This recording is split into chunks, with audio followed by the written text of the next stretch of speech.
Hey, it's Mark Lanier with your video thought for the day. It's Valentine's Day, so happy Valentine's Day, but it's also Black History Month. And I'm taking advantage of this week to focus in on some people within Black history who have transformed the world, who have transformed our lives, whether we know it or not, in ways that are inspirational and really cool.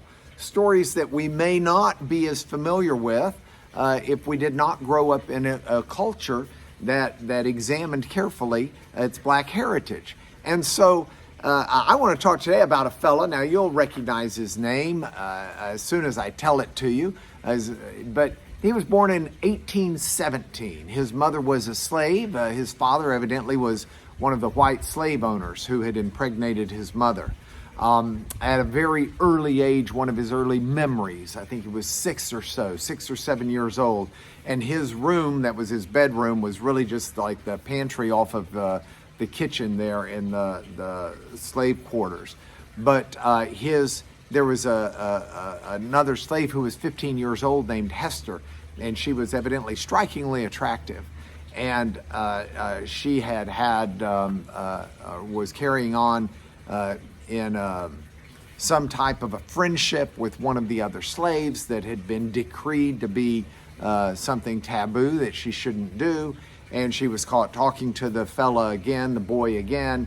And so the slave master had stripped her to her waist, hung her up by her hands, and was giving her 30 lashes. And this 6-7-year-old kid saw that, and he couldn't make sense of it.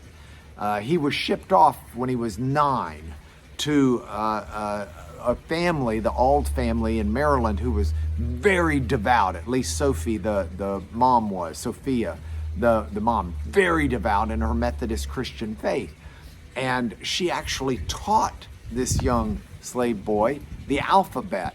The father of the household didn't approve, but the boy kept working at it. And by the time he was 13 or so, basically from reading a Methodist hymnal, he came to be a Christian. Now, this boy's name is Frederick Douglass, and at this point, he's growing into a man, and he's a literate man.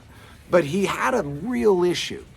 His issue with Christianity as he came to it was, how could a good God have made black people to be slaves to white people? And in the process of answering that question within himself, it occurred to him that it may not be the color that was causing slavery, but crime.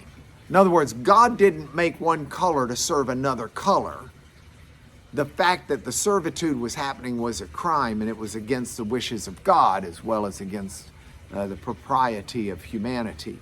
And so he in his conversion, came at peace with the idea that he didn't need to blame God. He needed to join up with God and to fight for what's right. And so Frederick Douglass was famous for calling Jesus his Redeemer, his friend, and his Savior. That's who he was. Frederick ran away from slavery, and he settled in Massachusetts. But while he ran away from his chains, he never ran away from his faith. And he lived a life challenging the conventions of his day that said he could not have the same fair opportunities and treatment that anyone else could have. Interesting note, by the way, he was also a champion of women's rights, believed that women should get the right to vote, and that women should have the right to hold property, and that women should have the right to live on their own, and championed women's rights as well. He sought what he called the Christianity of Christ, not the Christianity of his country or culture. Because he said sometimes the Christianity of the country was one where pulpits would bring in the tithes and the offerings from the slave owners to help build churches and to do things like that, but would not preach the hard sermons because they needed the money.